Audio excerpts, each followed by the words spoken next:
Hello tout le monde! Ça y est, on se retrouve dans le Haut Atlas. Comme vous avez pu voir hier, on a passé le col du Tizi en Tishka, et un col mythique du Maroc. Et maintenant on est dans les montagnes. On a retrouvé cette chaîne de montagnes du Haut Atlas, qui est en gros une chaîne de montagnes au centre du Maroc, qu'on va traverser pendant 2-3 jours. Ça va être assez rapide pour arriver directement après dans le désert. Donc vraiment, on vit des moments incroyables, c'est de toute beauté. Je vous montre un petit peu le décor.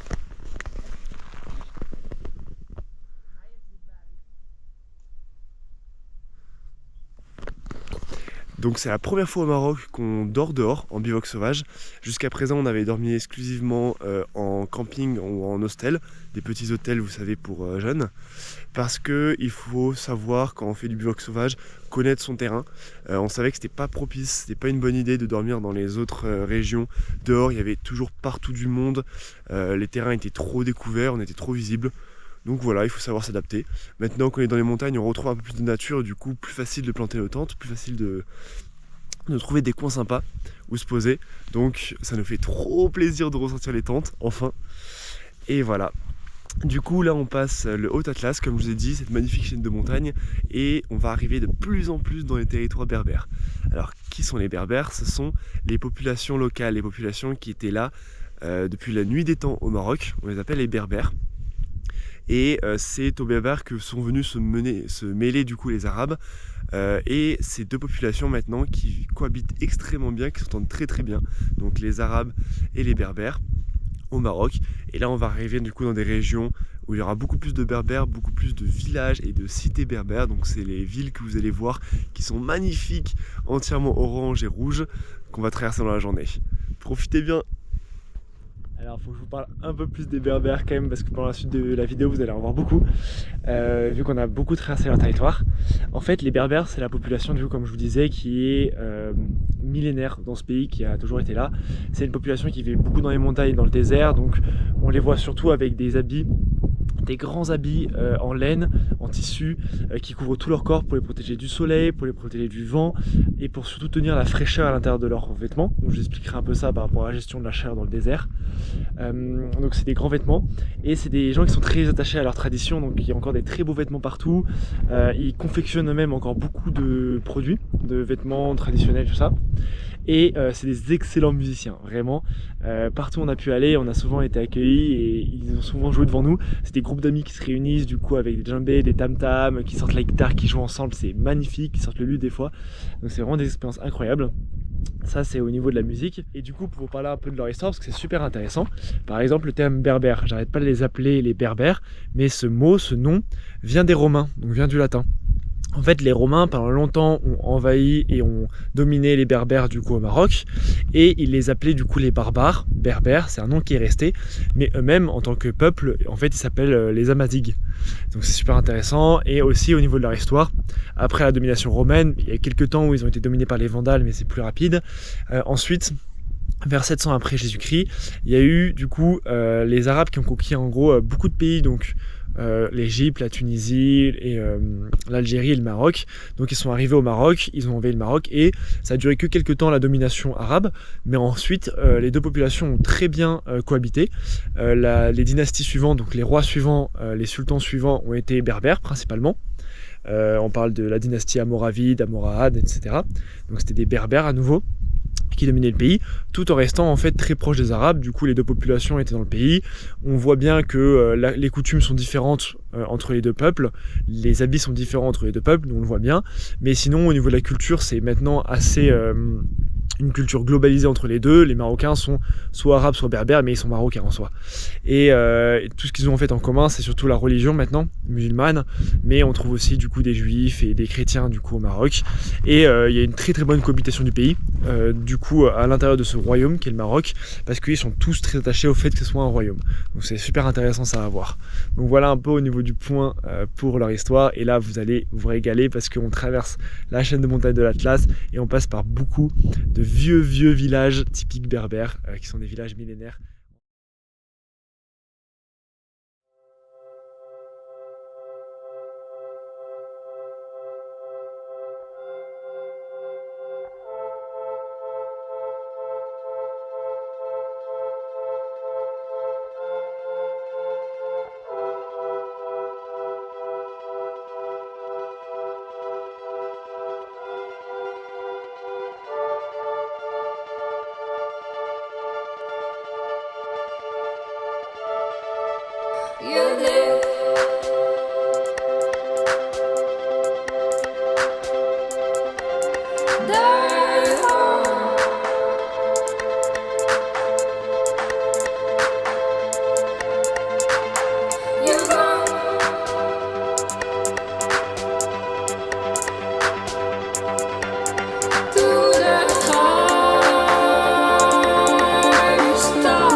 Pour cette nuit, on s'est trouvé un petit muret vraiment au milieu de nulle part qui nous permet de nous cacher un peu du vent et de la vue des autres.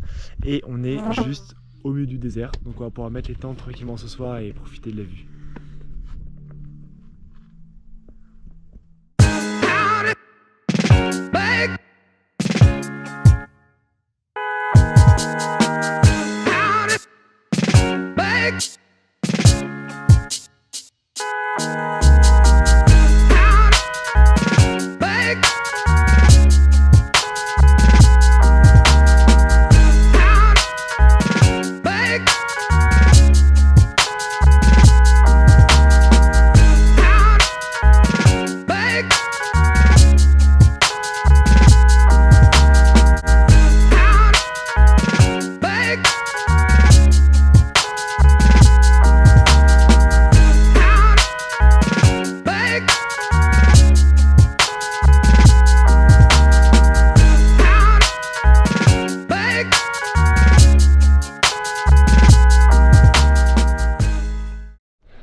On se trouve actuellement dans les gorges du Toudra et regardez-moi un peu ce paysage à couper le souffle. C'est vraiment l'entrée à nouveau pour nous dans une chaîne de montagnes. On va maintenant aller vers le Moyen Atlas, enfin on repasse par le Haut Atlas avant d'aller vers le Moyen Atlas qui est une autre chaîne de montagnes. Donc c'est fini l'expérience du désert, mais regardez-moi ça.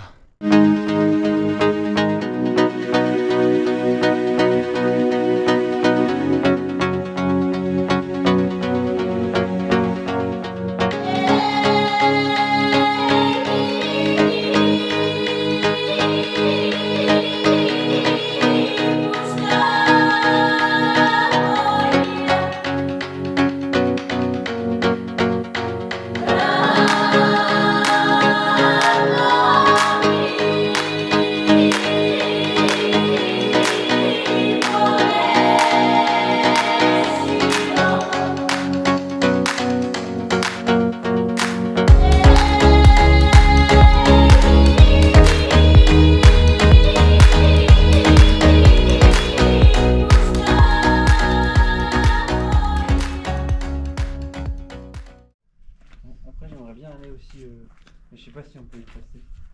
Vraiment dans la palmeraie, enfin... Là on est en train de visiter une ancienne casbah.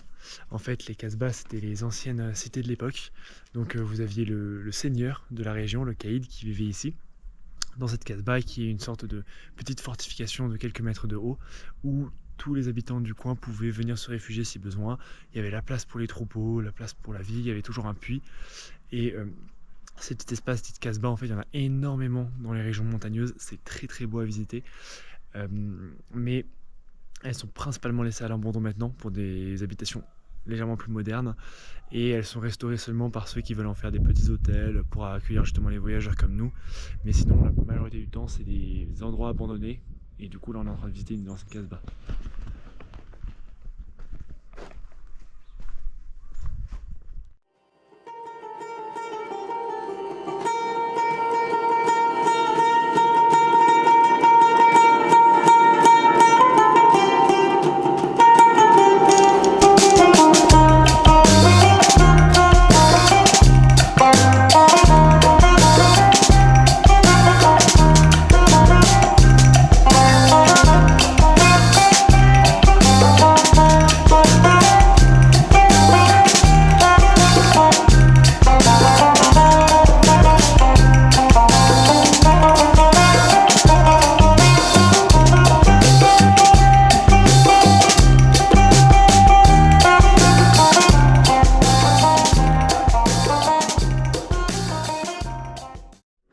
Alors ce qui était génial, c'est que ce petit village dans lequel vous avez vu la casbah, on a décidé sur un coup de tête d'y rester 2 jours.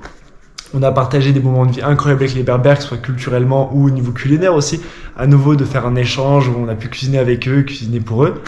Et on s'est régalé, ça fait partie d'une période de 4-5 jours où on était totalement coupé du réseau. On n'avait aucune connexion nulle part. Et du coup, on a vraiment vécu cette vie berbère dans les montagnes de l'Atlas, en tout cas pour une petite période évidemment. Et on a découvert un truc qui nous a particulièrement marqué dans le village, c'est que toute la vie du village tourne autour de la rivière qui passe au milieu, qui vient d'une source des montagnes.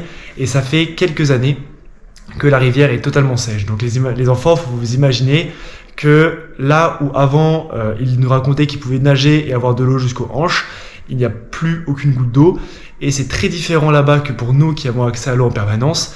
Et ben eux, ils n'ont plus d'eau du coup pour vivre ni pour l'agriculture, donc pour leurs champs, et ils sont obligés d'aller à un puits et de payer leur eau, d'acheter de l'eau pour vivre et pour cultiver.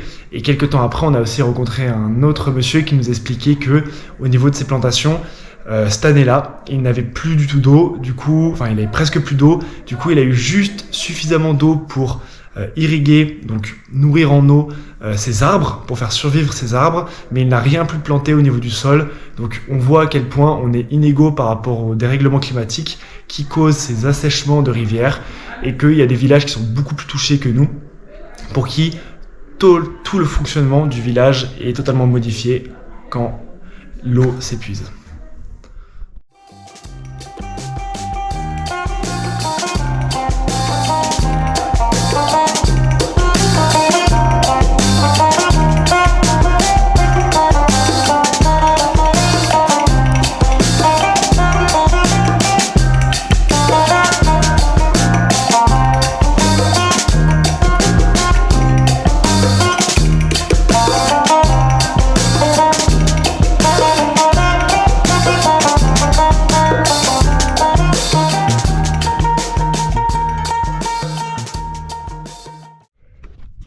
Bon, là on a du mal. Je sais pas si c'est l'altitude qui rend ça dur. Il y a moyen. Aussi la pente qui est très très raide. Et avec le poids qu'on a sur le vélo, c'est dur. Mais là on est à 2300 mètres d'altitude. On doit encore monter à 2600-2700. Il y a Maxime qui fait une petite pause devant. La pente est très raide plus que d'habitude. Et là il y a le Juliette. Et on est essoufflé beaucoup plus vite que d'habitude. Donc l'altitude là elle commence à jouer. On aura une belle vue de là-haut. Faut se motiver comme ça.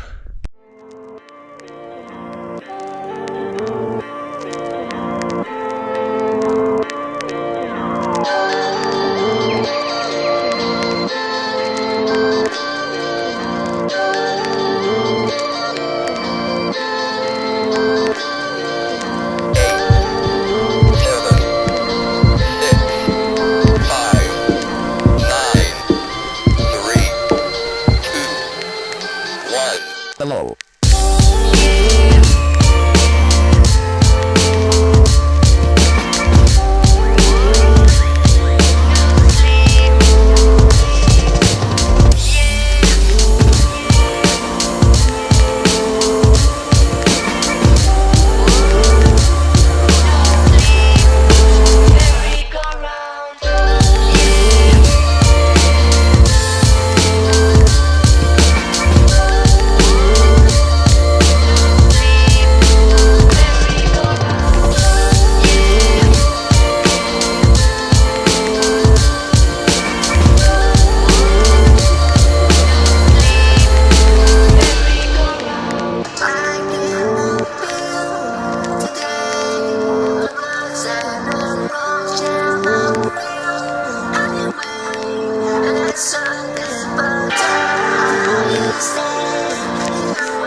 Et voilà, c'est un passage de l'aventure qui est en train de se finir. On en a fini avec le Haut Atlas, cette chaîne de montagnes, et on aurait beau croire qu'on est à faible altitude parce que tout est plat. En fait, on est sur des hauts plateaux à près de 2000 mètres, donc c'est à la hauteur à peu près à laquelle on fait du ski l'hiver. Et il fait très froid, c'est pour ça qu'on est aussi couvert. Ça fait quelques jours qu'on est aussi haut en altitude. Et là on a fini avec le Haut Atlas, cette chaîne de montagne, on va commencer une nouvelle chaîne de montagne, le Moyen Atlas.